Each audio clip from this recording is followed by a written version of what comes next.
many times have you thought of changing your roof? But you keep postponing it because you don't want your normal schedule and daily activities disturbed. Honey, I want to change our roof. It's old and leaky, and the water will destroy our whole house. Imagine we will have to transfer to another place and pay rent because they will have to take out our roof and put a new one. All our papers and things in the house will have to be stored somewhere. What a hassle. I just heard of this new product by InstaStructures called Add-on Roof, where they can install a new roof over our old roof and we don't have to move out of the house. Go ahead, honey. Call InstaStructures and order an add-on roof. This is great. They say that we can order and pay online, and the add-on roof is 30% cheaper than having to take out our old roof and install a new one. Imagine they can do it faster because they will not take out our old roof, they will simply put a new one. And the add-on roof makes our house cooler, and there's less noise when it rains because we will now have two roofs over our house. Okay, honey. Order now. For inquiries, go to our website www.instastructures.net, where our online sales assistants will guide you. Or just go to our Facebook page, facebook.com/instastructures, or call our hotline at 0947-917-3232. I repeat, 0947-917-3232.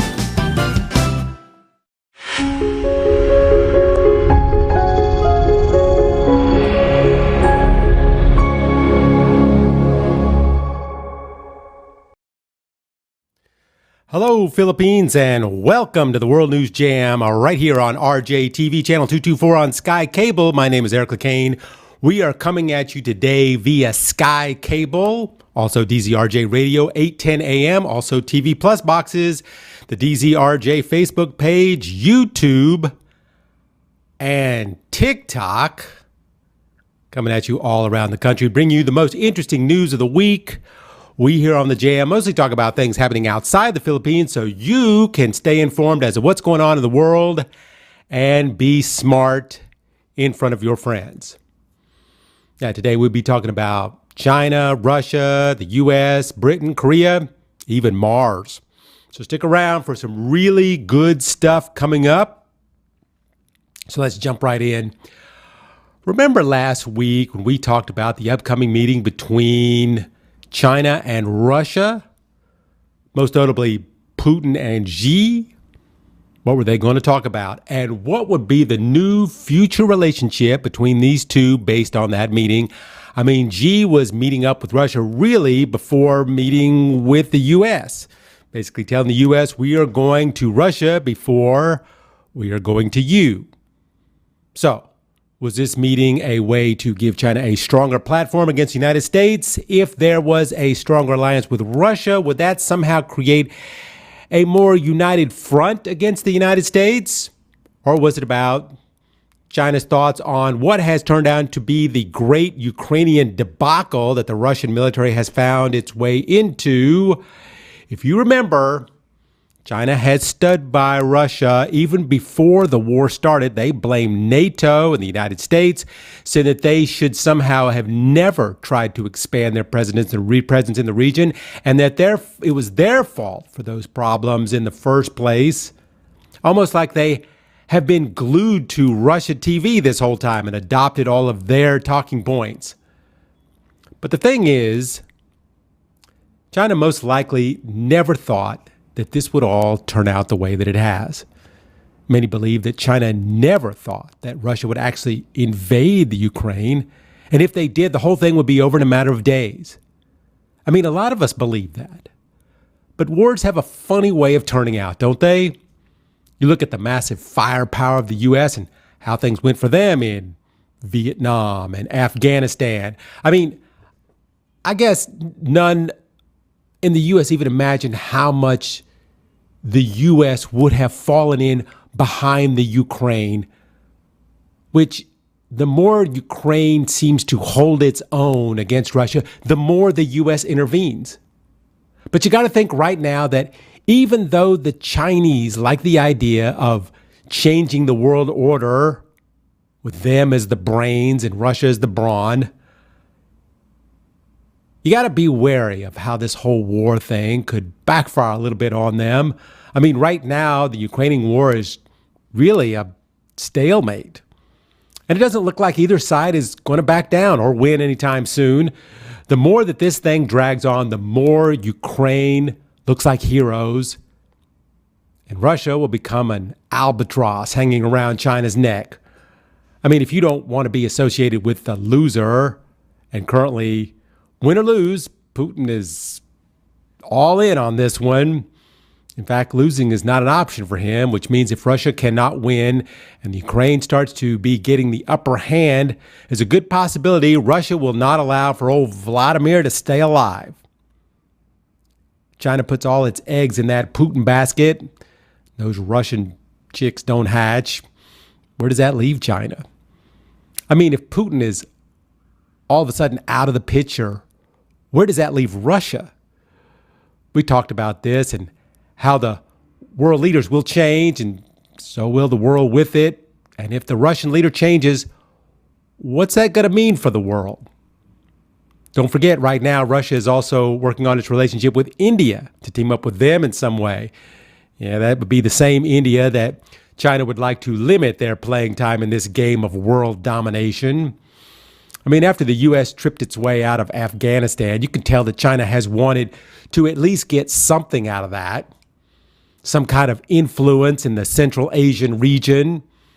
I mean, they're still working to advance the Belt and Road Project.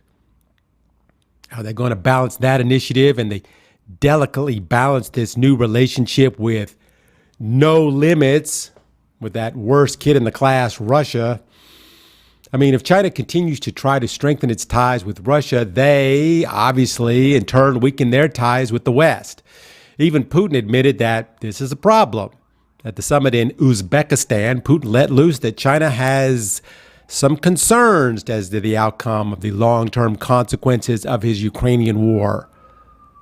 I mean, China wants a nice pipeline and some cheap oil, but not if it gets its hands dirty so that it will take years to get the dirt off, which to me means that the no limits relationship between China and Russia, well, I guess it kind of has some limits. I mean, China has enough problems right now with the U.S. giving one of its provinces hundreds of millions of dollars in military equipment to fight them. In case you're out of the loop, I'm talking about Taiwan.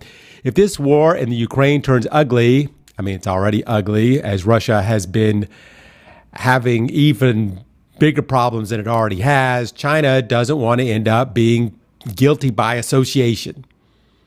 So China wants to have a relationship with Russia, but it doesn't want to post on their social media site that they are actually in a relationship with them. More like just putting down, it's complicated.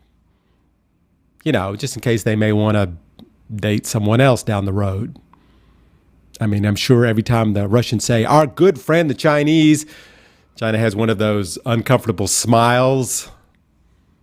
I wonder if China has already made a suggestion to Russia to call it quits on this war thing.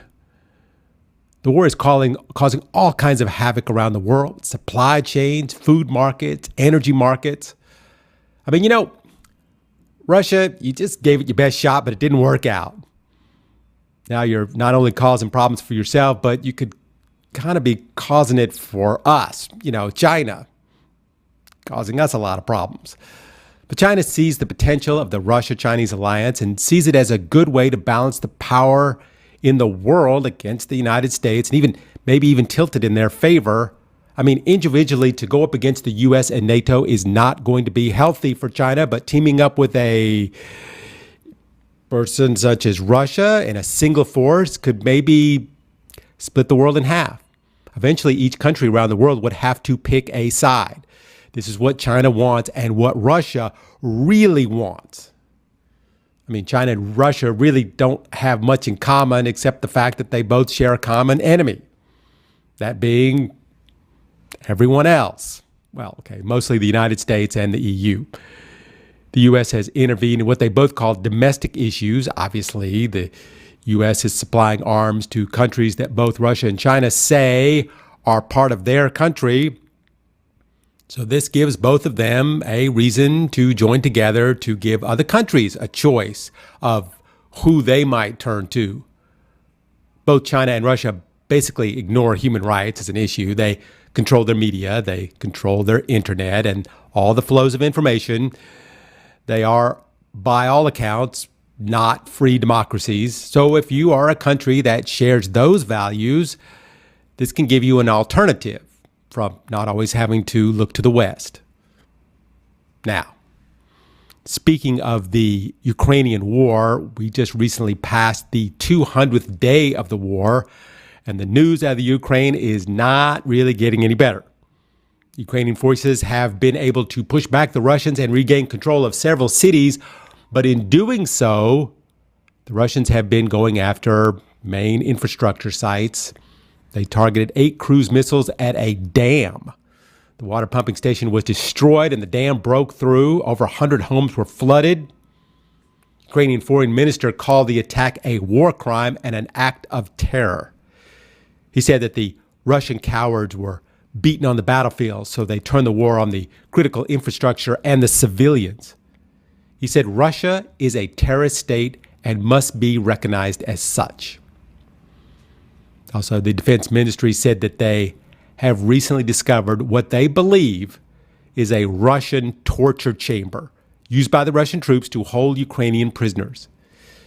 They had supposedly held 40 people there while they were occupying that area. One man recalled being held for 40 days in which he was made to hold 2 wires, and they would turn a wheel with an electric generator, and the faster they turned the wheel, the higher the voltage would come out, obviously sending an electric current into his body. He said they even did it to women. They just kept asking him, who's in the military? Who do you know that's in the military? And he would answer, and then they would shock him again anyway. People said the Russians made sure that the screams coming from the building could be heard in the street by everyone by sometimes turning off the loud ventilation system. On the wall, you could see how someone had scratched out the Lord's Prayer, and there were lines drawn that what looked like someone counting the days there. Even though the Ukrainians have liberated the city, many of the buildings there have already been destroyed. Just before the Russians had to withdraw, they destroyed the school. The photos that they have put out of that city, well, it looks like a war zone. One mother in an interview spoke about her dead son. He was executed by the Russians. She just kept saying, Putin, why? Why are you killing our children? You're also killing us, the mothers, the ones that must endure the suffering of losing a child. But the big story of the week really comes from the recaptured area in Izium. The police there have discovered a mass burial site. Some 440 unmarked graves were discovered this week. There lay Ukrainians killed by gunfire or shelling. There have been evidence of some bodies being tortured. The president of Ukraine said that the whole world should see this, that there should be a world in which there should be no cruelty, no terrorism. But there is, and its name is Russia. He said that he wanted the international journalists to see what was going on there because he wants the world to know what the Russian occupation has led to. The investigators said that most of the bodies there were found had not been dead very long and were mostly civilians. They found mounds of dirt from individuals and then one single large grave. The president said, Russia has left death everywhere. The world must hold Russia to real responsibility for this war. Currently, investigators are just trying to ID the 440 bodies they have found. They have listed cause of death as being gunfire, artillery, mine explosion, airstrikes, and I have said some really much more gruesome ways. What worries many is what the Ukrainians will find as they begin to liberate more towns from the Russians, which kind of reverts back to our original subject. What is Russia going to get out of this? As the stories of death and torture continue to spill out in the Ukraine, the narrative of Russia becomes harder and harder to repeat. I mean, Russia has been giving reasons and somewhat excuses for the war, but so far, it just looks like a mad child just trying to beat up on his younger brother out of spite. Because this is not turning out to having a winning way for Russia. I mean, if Russia turns and runs, it's a loser beaten by a much smaller opponent. And on the other hand, if it wins, it just looks like a bully who killed and tortured a bunch of defenseless civilians. This is the corner Putin is currently in, and he may be able to keep it a secret from his country for a while, but it looks like not forever. This week, a petition has been circulating around Russia demanding his resignation. This is meant for local politicians to sign, thus representing their districts. Now, I know what you're saying. In Russia, if you are caught speaking out against the Russian war or you report any of the real news, you're going to be arrested and sent to jail. But so far, 84 people have signed that document, which is something that you would never hear coming out of Russia. I mean, speaking out against Putin, let alone attaching your name to a document, that would most likely cause you to lose all position and, of course, would land you in prison. And this is not all. Just before this petition came out, a letter was sent to the Duma, that's the governing body there in St. Petersburg, demanding that they take action and remove Putin from office and try him for treason. Supposedly, the people doing the petition are doing it because what has already happened to the people who originally sent that letter, who are currently in big trouble with the police. Turns out there is a growing number of people that have looked past the propaganda of the Russian-run TV and are speaking out against the conflict in the Ukraine. I mean, many people in Russia have relatives in the Ukraine. The truth is starting to spill out about just how many Russian soldiers have died and the fact that many Russian strongholds have collapsed and the Ukrainian military has returned to power in many places. And the Russian people are finding out and saying, wait a minute, you're not telling us the truth, are you? So, will this petition make a difference? Will Putin resign? Will Netflix bring back another season of Ozark? Probably not.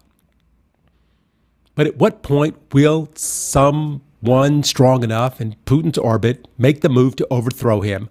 I mean, can you imagine if Putin is removed and they replaced him with another, say, Gorbachev? Someone that could see the advantage of working with the West instead of constantly threatening war with them. Where would the world be then? If Russia found a new leader that wasn't concerned about creating a new world order, but instead shared its resources and worked for the good of global prosperity, what would that mean? Well, first off, China would have to relax itself a little. But looking back at history, these kind of dreams of a peaceful world where countries help one another as opposed to fighting them is something the world has never really seen before. But this dream of many, or should I say most of the world, is far suppressed by the very few who choose war. So as these few chance takers in Russia who write their letters, sign their petitions, who are looking for a world at peace, we will wait to see if you can make any progress toward that goal that so many dream about. But in the meantime, the wars of the planet Earth will continue. This is Eric Lecain here on the World News Jam on DZRJ and RJTV. So the Queen of England, Elizabeth II, was laid in state this week. The streets were lined with giant British flags, soldiers in those bright red uniforms with silver shiny hats. Her casket paraded through the streets with that crown laid on top. Oh, it was something else. And if you wanted to pay your respects to the Queen, you would have to wait in a line upwards of 30 hours in a 5-mile-long chain of people to see her. They're expecting somewhere around 700,000 people to show up and see the Queen lying in state, pay their respects. But here's the thing. There's a tradition. When a royal dies, that goes back centuries. The royal beekeeper is tasked with explaining to the bees that the queen has died. In a hushed tone, they're also told that King Charles will be their new master. The beekeeper, who is 79-year-old John Chappell, is the one that delivers the sad news to the bees. He did this on Friday and tied a black ribbon in a bow, laid it upon the hives. According to reports, he also urged the bees to be good to their new master. Now, of course, you're probably going to ask me, why do they do this? Supposedly, there is a superstition that not telling the bees would lead the bees to not producing honey and possibly flying away from the hive and dying. So I guess there's no sense chance in it. The way the process goes is that you first knock on the hive and you say, the mistress is dead, but don't you go. Your master will be a good master to you. The current beekeeper has been with the palace for 15 years and hopes that he will continue to care for the royal bees. I'm assuming the bees are sad to hear the news of the queen's passing, but I guess you can never really be sure. And of course, what about the dogs? The most famous dogs in England has to be the Queen's corgis. You know, those dogs that look like big dogs, but then they don't seem to have any legs, just feet.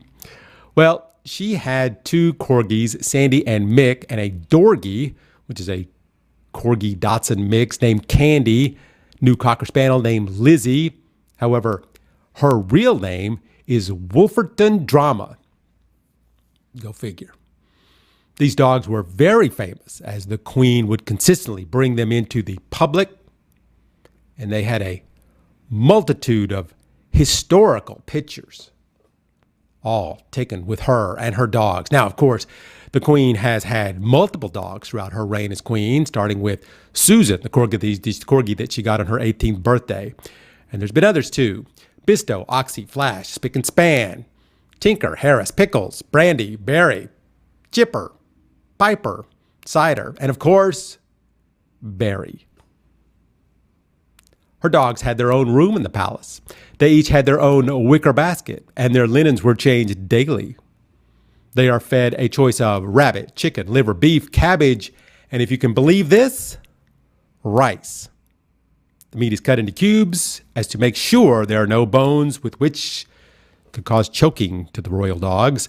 The Queen would many times feed the dogs herself using a fork and spoon brought in by one of the two footmen named, and I'm not kidding, Doggy 1 and Doggy 2.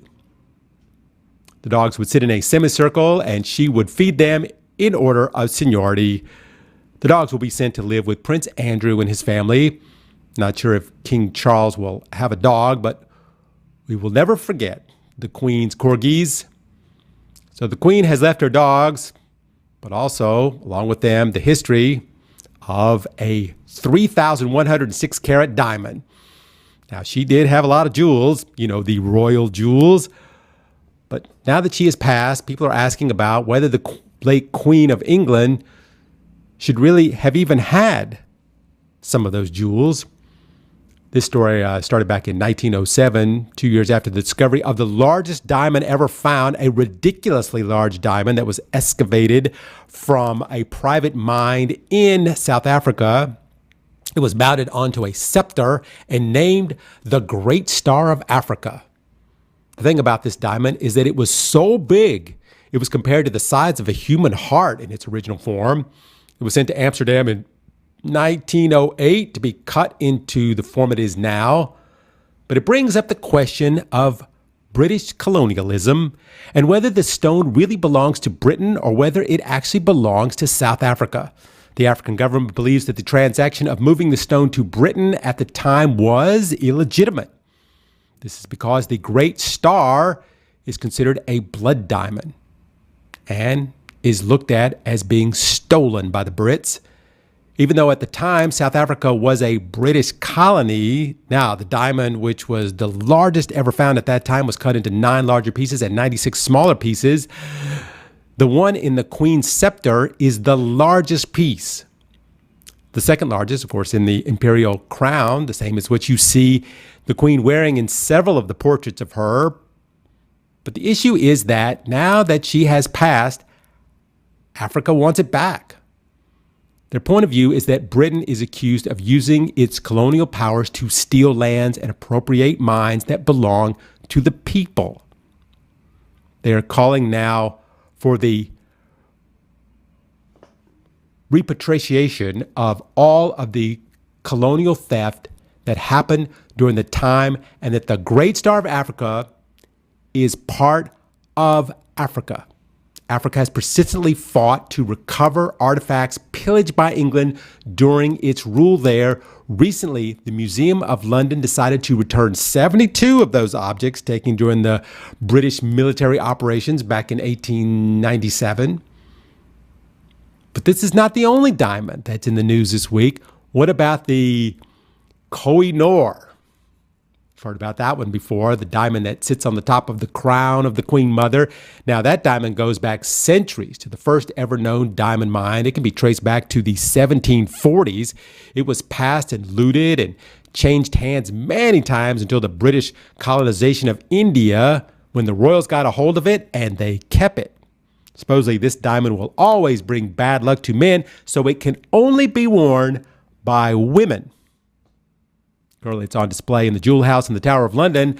However, the government of India, Pakistan, Iran, even Afghanistan have all claimed that they are the true owners of the stone and it should be returned to them. Now, the British government insists the massive diamond was obtained legally under the terms of the last Treaty of Lahore and says that the stone belongs to them. King Charles, I don't think, is going to be giving that rock up anytime soon, even though he can't wear it because, that's bad luck. But right now in Britain, the royals are not as concerned with that stolen diamond as much as they are with teddy bears. If you remember, just recently, the Queen did a commercial with the Paddington, the teddy bear. They had a marmalade sandwich together. It is a very, very popular commercial in Britain. Anyway, people are leaving stuffed bears in front of the palace as well as marmalade sandwiches. So many bears that so many sandwiches, so much that the royal authorities have asked people, please stop leaving bears and sandwiches. There's just too many, and they don't know what to do with them all. People there just love the Queen so much, as well as the Paddington bear. However, they're still trying to decide if they like Charles. Actually, it's King Charles, which is still a little bit weird to say, isn't it? There's a growing number of people using the slogan, "Not my king," which has led to people holding up signs and voicing their opinions in public, which has then led to people being arrested. But what are they being arrested for is the current question. One man yelled, "Who elected him?"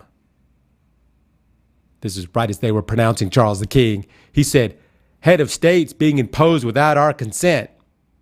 For that, he got arrested. He asked officers, "Why am I being arrested?" And the police weren't exactly sure what to say. A few minutes later, he was what they call de-arrested. I guess that's a British thing.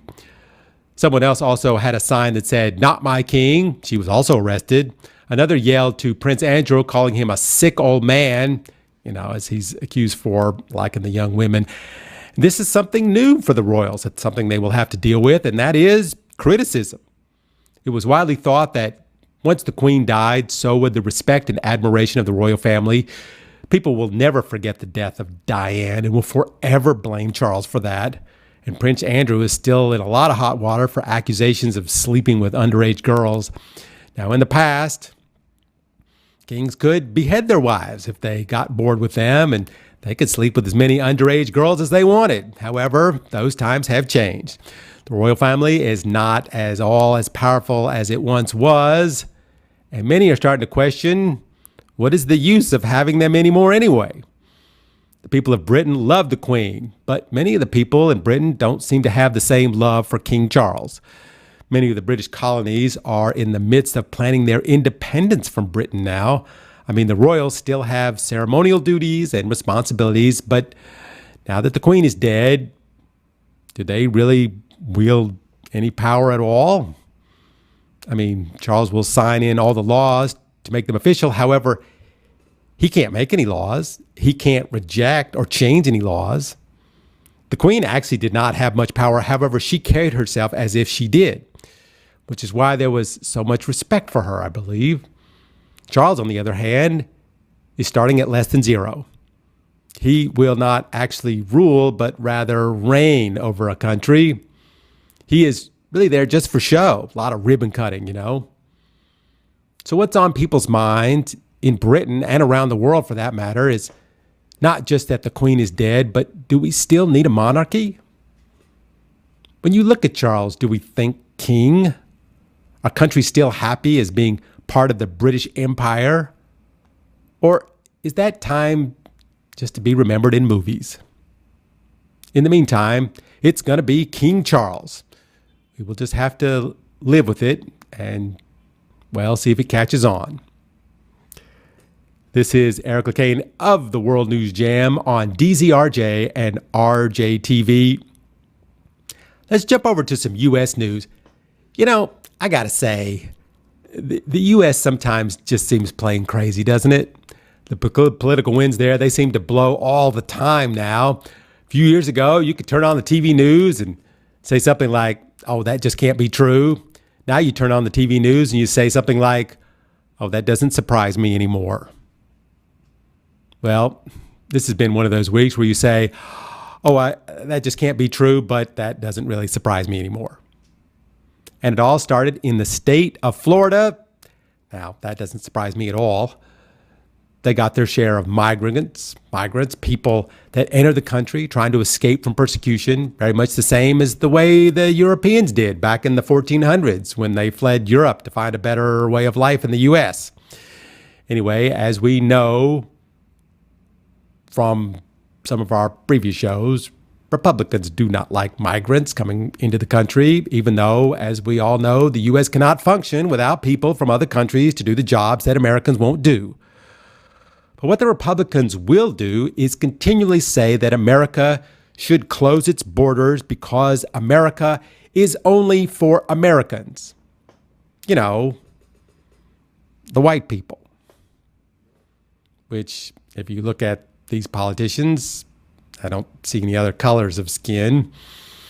So besides the ex-president being very anti-immigrant, the governor of Florida, Ron DeSantis, is also very anti-immigrant.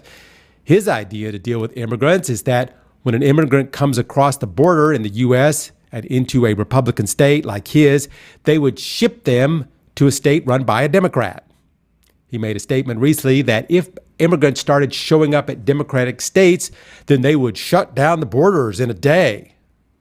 Well, this week, we got a chance to see how that would all turn out because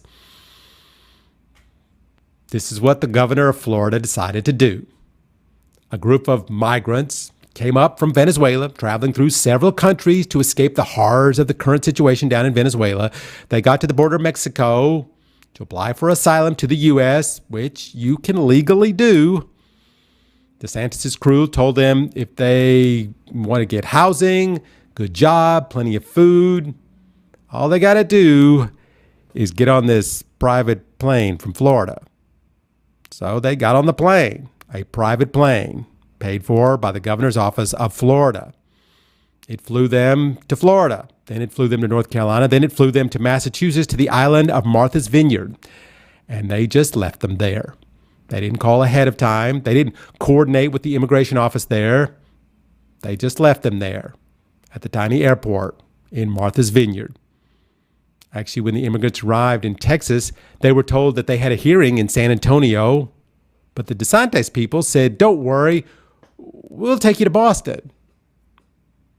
But in midair, they were told, oh, we're going to let you out in Martha's Vineyard, an island off the coast of Massachusetts, nowhere near Boston. So they were told in Texas, if you just get on the plane, you will have all kinds of employment opportunities and relief. The Florida officials, knowing full well that once they got on that plane, there would be no way they could ever get back to their immigration hearing in San Antonio on the opposite side of the country. Now, the governor of Florida said, hey, they got on the flight voluntarily. We didn't kidnap them. But what the governor actually did was lure the would-be immigrants onto this plane, promising many things, then flying them across the country and then dumping them in a democratically controlled state. Now, why? Why would he do this? Why would he spend so much of his taxpayers' money to fly a private plane with Venezuelan immigrants and put them on, and also, besides flying them, put on board a videographer to film the whole thing? The reason, according to everyone, to make himself popular within the Trump base. Those hardcore conservative Republicans that hate immigrants, that believe that the term American is reserved for white people. This was not meant to help anyone. This was a toxic political battle. It's just like abortion. It's just like guns. But the stunt Santos pulled to grab headlines did not have the exact outcome I think he had hoped for, because when the migrants showed up at Martha's Vineyard, the people that met them there were actually the opposite of the Florida governor. Once they realized what had happened, they greeted the immigrants with open arms, gave them food, found them a place to live. Now, the media has made this story about the passionate people of Massachusetts and how in a very short amount of time, with zero notice, they managed to help 50 migrants who just came across a very dangerous journey and then were flown across the country under a false promise. The outcome in this stunt is that the Florida governor has come across as cruel and mean-spirited. You know, it's not that long ago in 2018 when the Republicans lost control of the House of Representatives because what many believe was they tried to make people fearful of immigrants, but it didn't work. Most people in the United States are not fearful of immigrants. Most realize the need for farmers and nurses and home care workers. This latest stunt seems to have backfired somewhat because the headlines read, "Playing politics with human beings." Right now, people have the right to enter the country and seek asylum, especially if they are from a country where their life might be in danger. Right now in the U.S., there is a roaring labor market. There are many jobs in the U.S. that cannot be filled. There's just a vacuum of vacancies left there after COVID. Many of the talking points of the Republicans that the immigrants will come from Central America looking to get into the system and get a free ride at the expense of taxpayers. However, that has turned out not to be true. Study after study that they have done, most foreign nationals coming into the country are looking for legitimate work. And they are not stealing jobs from America. These are agricultural jobs, caregivers, nannies, jobs that are difficult to fill. The issue is that a lot of these people coming to the country are coming in with children.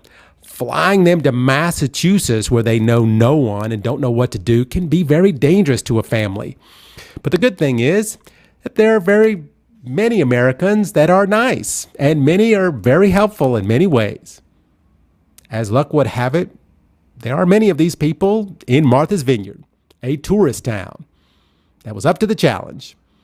They saw the planes land, and the people, including children and elderly, who had no idea where to go, no idea where they were, and spoke zero English. But the people there quickly realized the situation. The locals got in on it, and everything turned out, well, pretty okay. Now, since then, the migrants have been moved to another place where they can be cared for, but several have said that they would return to Martha's Vineyard to work if possible because the people there were just so nice. So the situation in the U.S. is that the immigration system still needs a lot of work and a lot of money. However, the Republicans continually keep voting against more funding to deal with the immigration problem, yet they will spend taxpayers' money to fly them to a resort town in the far north just to show that there's a problem. And let me just point out that the man that did this is the governor of Florida, yet the immigrants came across the border in Texas. That means that he's not doing this to help his state, really, and he's not doing this to help the immigrants. He's doing this kind of just to be mean. Yes, those types do exist in the U.S., but there's just as many good ones there, too. Maybe even more good ones than bad ones. This is Eric Lecain here on the World News Jam. You know what people love? They love fried chicken. What is it about it? Just tastes so good. You just bite into the crusty skin and tear it off, sometimes not even including any chicken in it, just skin. But it doesn't matter because the skin is the best part. But there's a problem lately with fried chicken around the world. It's getting expensive. I mean, it used to be one of the cheapest meals you could get, but those days might be ending. There was an article I saw about the standard chicken meal in Korea now costs $22. That's over 1,000 pesos. They show a store that was having a sale on chicken dinners and people running over each other trying to get in line. It was a real chicken run. This is mostly because fried chicken is up 11.4% in Korea. This is even outpacing beef barbecue. One in every 20 restaurants in South Korea is currently a fried chicken house. Korea is currently the third largest eater of fried chicken in the world with an annual sale of $7.9 billion in fried chicken. By the way, they were only beat out by the more populated China at $16 billion. And of course, the number one eater of fried chicken in the world, the U.S., $35 billion annually in fried chicken. But because of this massive jump in inflation in the world, Korea's had to up its fried chicken meals price as much as 15%. I mean, when you can't decide what to eat, you can always just say fried chicken meal as a fallback. But according to retailer people, they're having second thoughts on the usual backup dinner because it's just too expensive. So why? Don't they have chickens in Korea? Turns out that Korea gets almost half its food from European imports. The Ukrainian war has crippled the imports of things like wheat and sunflower oil. The chain reaction of the slowdown of certain essential items has whittled itself down to the things like fried chicken. You know, right now in the U.S., there is a fried chicken sandwich scare. One thing the U.S. population likes as much as fried chicken is the fried chicken sandwich. But the problem is the ingredients. As of now, inflation in the U.S. has hit a 4-decade high. Food prices are up over 10%, and chicken, flour, saturated fats, oils jumped up almost 20%. Those would be the key ingredients for the fried chicken sandwich. I mean, does anyone remember when we reported when that pandemonium that started in the U.S. when Popeyes ran out of chicken sandwiches? Oh, man, that was crazy. Many U.S. chicken restaurants across the board are reporting lower profits in 2022 on chicken because of that fine line between paying more for ingredients and changing the printing of your menu. And if you do change the prices on your menu, how much? How much will anyone pay for a chicken sandwich? Many restaurants executives are saying the same thing. It's going to get worse before it gets better. Officials at Atomic Wings in the U.S., oh, God, I love that place, is saying that chicken sandwiches and their boneless wing sales are currently well below what they should be.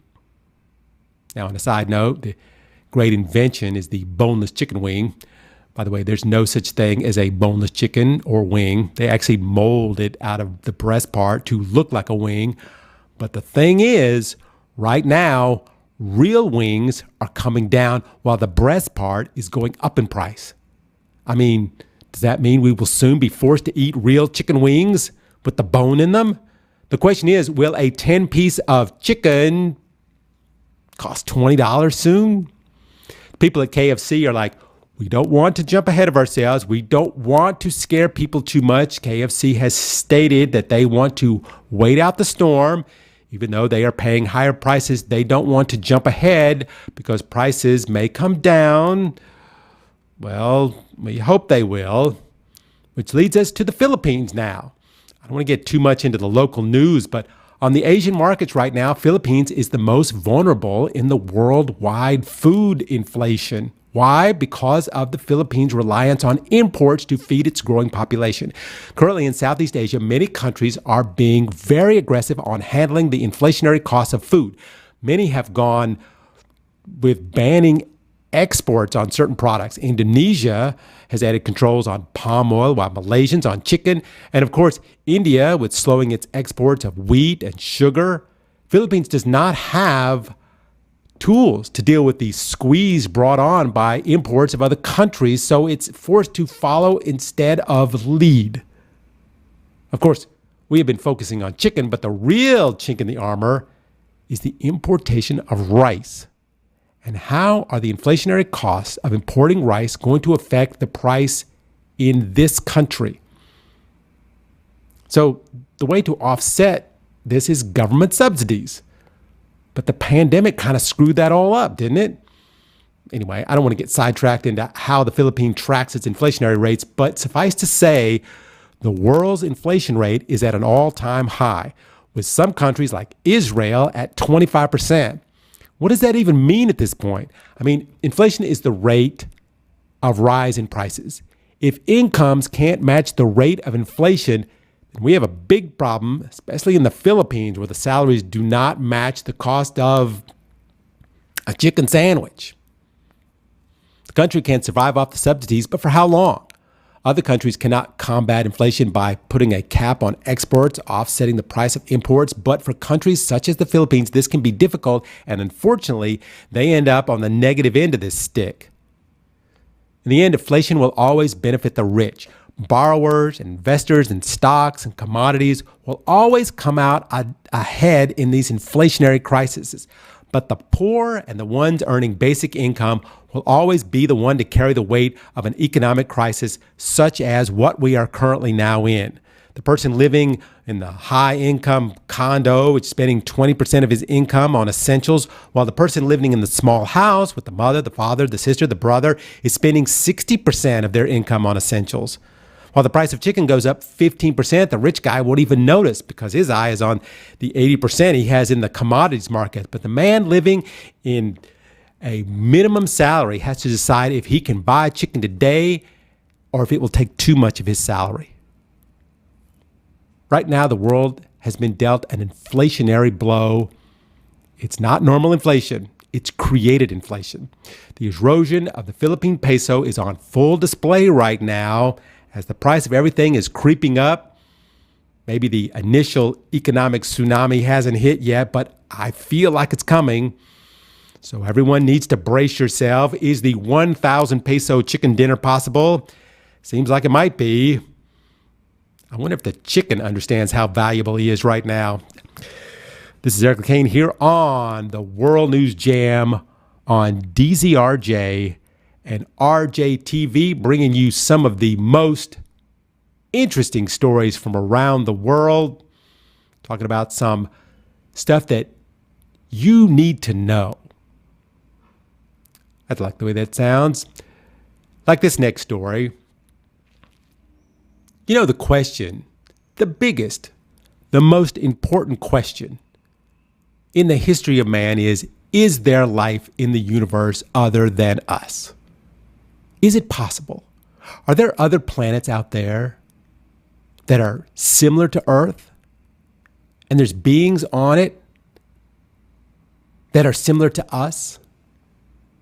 But currently, they're just too far away to visit. So for now, we must just look to the nearest planet that we have, and that is Mars. We have been speculating about Mars for decades now. We're still trying to figure out if that face that we see in the telescope, is that just a rock formed over billions of years, or did someone put it there? It's like seeing one of those images of Jesus in a grilled cheese sandwich. So we humans, we decided to send a spaceship there, see if there really might be someone up there.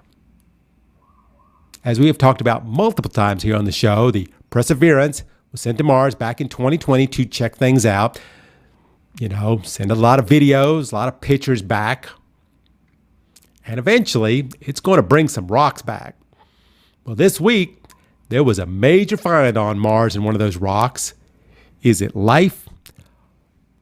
Well, it's not exactly what we were hoping for, but it is possible that maybe there was life on Mars back before, like 3.5 billion years ago. While searching in the Jezero crater, it was discovered that most likely it held a lake, and an ancient delta emptied into that lake. This place potentially had a habitable environment at that time. So the rocks that the NASA robot picked up seem to have the highest concentration of what they think is organic matter. Maybe these rock samples, which are billions of years old, could show that there might have been at least microbiotic life on Mars. I mean, they believe that based on the formations that a river really did run through this area. And the floor is made of volcanic rock rich in sedimentary layers. So if life did exist, is a good chance it was here. The robot scraped away the surface of the rock sample, pointed its laser at the rock, which can detect certain things like chemicals, minerals, and organic matter. It found stable molecules of carbon and hydrogen. These sulfate minerals are often found between layers of sedimentary rock, which can preserve information about watery environments as they were formed. Here's where the possibility of organic molecules could also be formed. I mean, on Earth, samples of ancient organic molecules are found in similar substances, so it's certainly possible. So now comes the tricky part of getting those samples back to Earth. They will fire them off the surface and then link up with the ship and then start the journey back to Earth, where scientists can, for the first time, really check on the possibility of organic life on another planet. Unfortunately, it's not going to be a skinny, gray, hairless being with large black eyes, but it could be the idea of life that was on the planet a billion years ago, which is at least a start. You know, there's another interesting piece of space news, and that has to do with the possibility of an asteroid that's going to hit us. Okay, not really. I mean, remember the dinosaurs? Supposedly they were all doing fine, eating each other. Then an asteroid hit the Earth. The dust cloud blotted out the sun, and nearly everything on the planet died. Well, there are scientists that believe that if we don't kill each other with climate change or war or a virus, that a massive asteroid will ram into us and kill us all, very much like it did the dinosaurs. So how can we stop this from happening? Well, it might be possible because of the DART mission from NASA. DART stands for Double Asteroid Redirection Test. What NASA will do is send a space ship that will go toward one of these small asteroid moons that's currently circling the Earth. By the way, this asteroid that we're talking about here, it's not in any danger of hitting the Earth, just so you know. This spaceship will be directed at one of those asteroids' moons, basically on a collision course with this space rock, which is about 160 meters in diameter, on September 26, after being in space for 10 months and going at the speed of 15,000 miles per hour. This NASA spaceship will crash into this small moon. The impact will happen at around 11 million kilometers from Earth. Now, how do we know that the ship will have successfully collided into this asteroid? Well, it just recently, it released a suitcase-sized camera which comes off the side of the spaceship, and it will follow along behind the spaceship and take pictures and video for us to see here in Earth. The impact will be all live streamed on NASA's website September 26. Now, if you're a space geek like me, and you will surely be watching when the spaceship slams into the asteroid, but you will probably not notice much. The spaceship is not designed to destroy the asteroid in any way. The idea is the ship will be traveling fast enough that it could slightly move the asteroid off its current path, somewhere around 1%. So small an amount that you won't even notice it. However, the test is really just to see if it can be done, because that 1% in space terms is actually rather a lot. I mean, it's enough to move the asteroid from the current path that it's on. Not so much to disrupt the orbit, but just to move the orbit a little bit. It was described as ramming a shopping cart into the Great Pyramid. It's not going to seem like much, but that 1% can change the orbit, and that will be astronomical. The current time that it takes for that asteroid to orbit around its mother is 11 hours and 55 minutes. But after this crash, it's supposed to take 11 hours and 45 minutes. This amount is extremely important to science because if a real asteroid were really on a collision course for Earth, this might be the best way to stop it. We know from watching movies that blowing up nukes on an asteroid doesn't work well. So NASA has designed an alternative plan just to nudge the asteroid out of the way. Let's hope this test is a success because with all the other things that can kill us here on Earth, I don't need to be worrying about having one of those dinosaur extinction asteroidal events happening to me or to us. This is Eric Lecain here on the World News Jam on DZRJ, RJTV, bringing you the most interesting stories from around the world from this week. Thank you so much for spending your evening with us here on DZRJ. My name is Eric Lecain. We will be back next week with more interesting stories from around the world, so please join us then.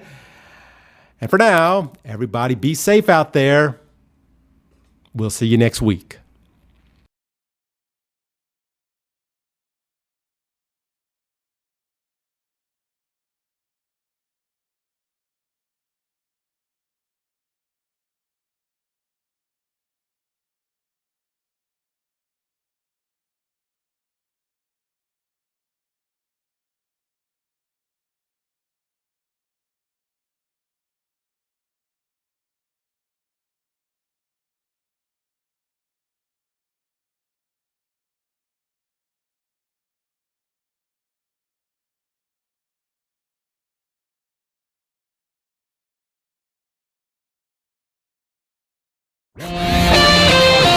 The views and comments of the hosts and guests